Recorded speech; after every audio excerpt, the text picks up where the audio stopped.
Hey everyone, so medyo matagal-tagal tayo hindi nakapag-vlog. It's been a long time coming din.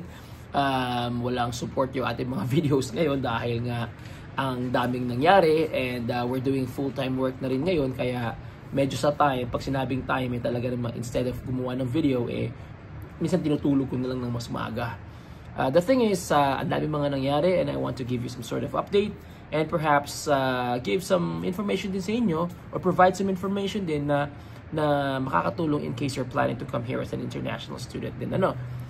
First off, syempre with the help of our Lord, the grace of our Lord, tapos na natin yung ating 4th term na course dito as an early learning childhood educator.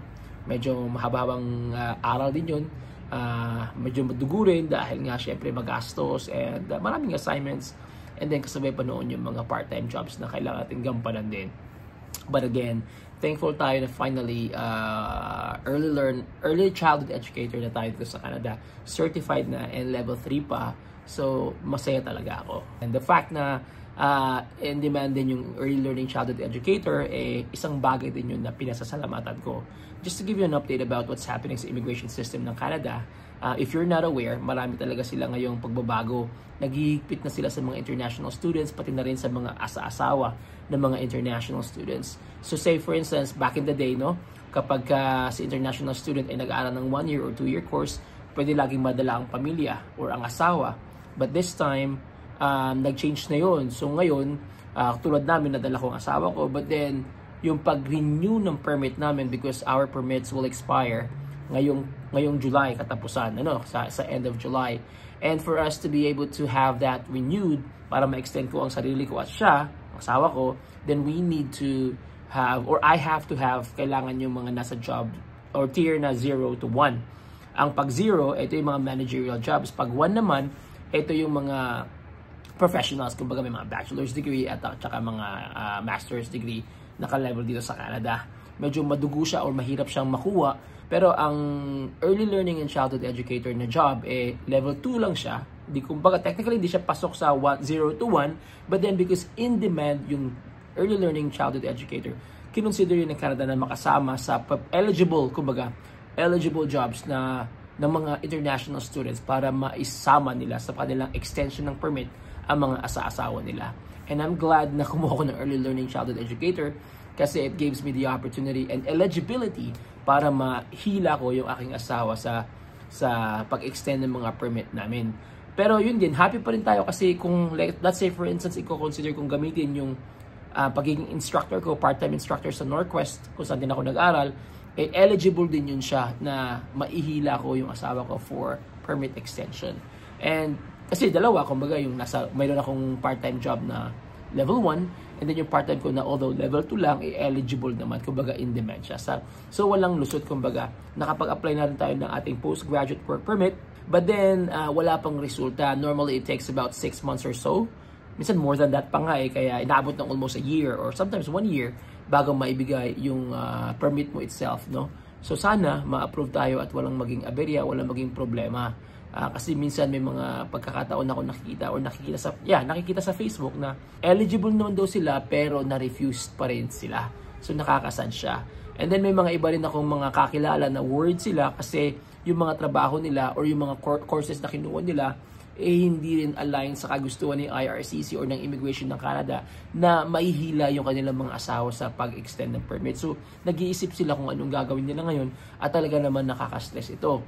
Ano ba ang pwede natin i-share? Yun nga, so hopefully ma-extend yung ating permit at walang maging aberya, and I'm hoping na ngayon nga din nag-full-time job na ako as an early learning childhood educator, makapag-gain natin ng experience na makakatulong sa ating pag-apply ng permanent residence hopefully very soon.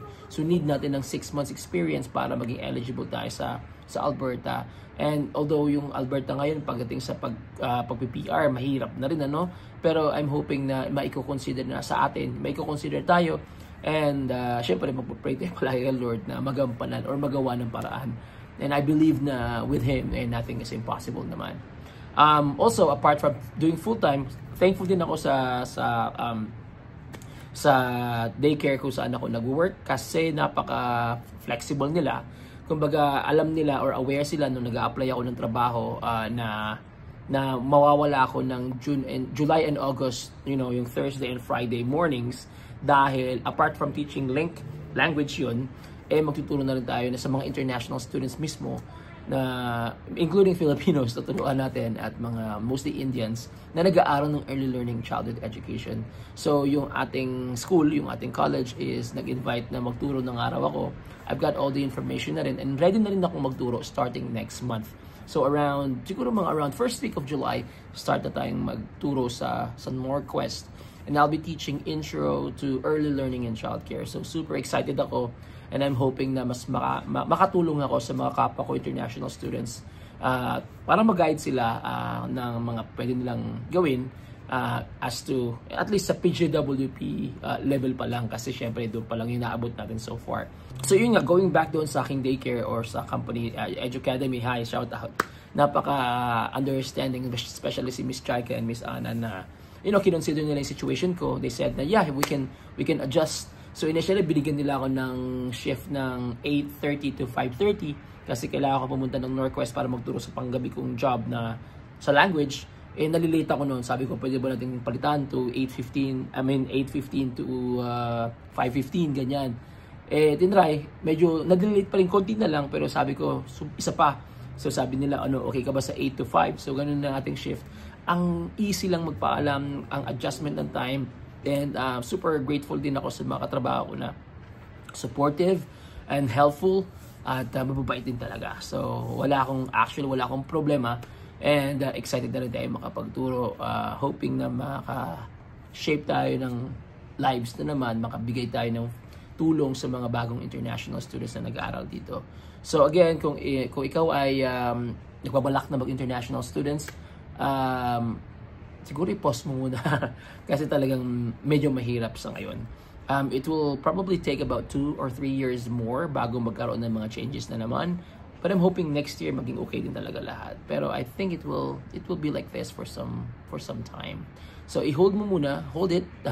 Wag mo muna itodo kasi ang dami talaga mga changes na hindi pabor so far sa mga kagaya nating temporary resident pa lang. But again, with God, I'm hoping that things will work for us for the better, and matulungan tayo. So yun lang muna, and I'll give you very very soon bagong updates na naman. But then so far guys, I am very very thankful kung saan tayo naroroon. My mom is here.